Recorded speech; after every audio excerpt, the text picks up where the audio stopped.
It'll be 1 to go this time by. Coming to the green, buddy, coming to the green. Let's go get him. Go, go, go, go, go, go, go. Get your motor running.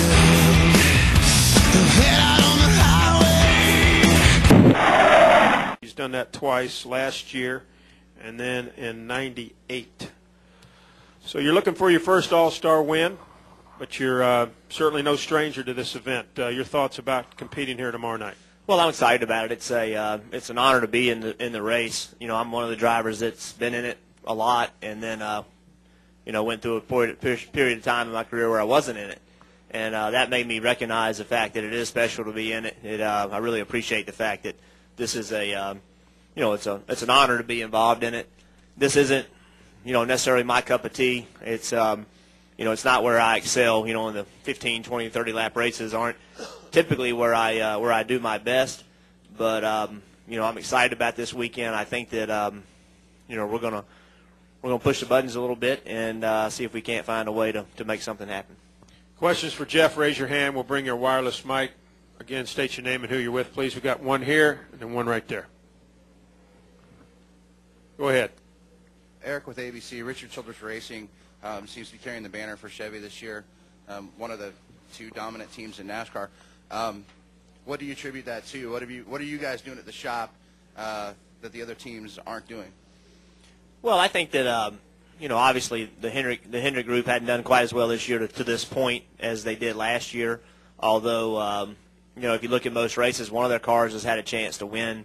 The 88's been probably their best car up to this point, and they've been very competitive.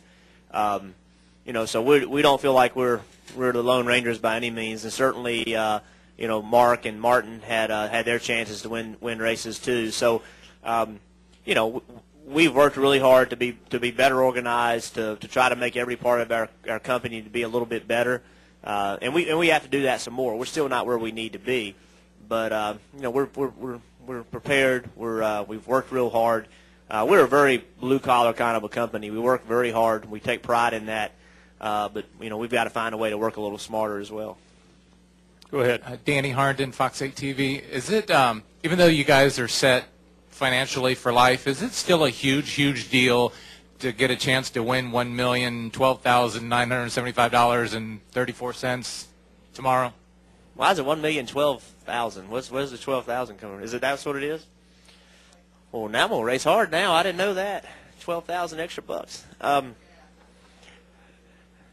do I say this? I'm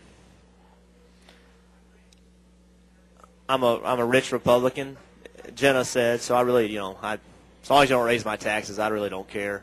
That's what Jenna said that my belief was. But the money is so cool after the fact.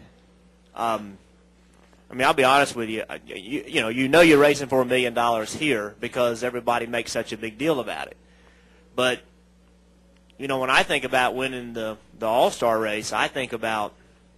I know you guys don't believe me, but I really think about the legacy that's involved in that and the trophy that's involved in that.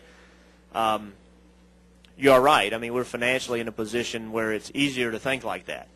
If I didn't have any money, that money would seem large, obviously, and it is large. Don't get me wrong. But at this point in my career, I'm much more concerned, and really I've always been that way, much more concerned about the history that's involved in winning it, the legacy that's created, the trophy that's yours.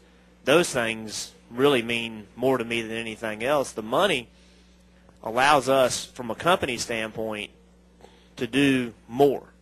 And if we go win big races, luckily last year we won big races. If you look what Kevin won and you look what we won, 3 of the biggest 5 races of the year, money-wise. And that helped our company. That allowed us to do some things that we otherwise wouldn't have been able to do. So that's kind of how I look at it. Obviously I look at from a personal standpoint, I look at the money, but that's kind of after the fact. That's kind of, wow, we won this, and that is cool, but it doesn't, at this point in my life, that doesn't compare to, if it was $10 million, and I know you don't believe me, but honestly, if it was $10 million, I still look at the trophy and the legacy that's created more than the money. I know Jenna doesn't believe me, but it's true. Because that's how much money I have, she said. Go ahead, Jim. We'll go Jim, Kenny. You know the old saying that, Tom. and I'm not trying to be geeky here, money doesn't buy happiness. And obviously I'd rather be poor and disappointed, or rather be rich and unhappy than poor and unhappy. But, the reality of it is that being exposed to money the way that I've been exposed to money and been fortunate enough to be, I'm not happier because of that. I mean, I'm really not. I don't, it allows, don't get me wrong, it allows me to do things that I otherwise wouldn't do.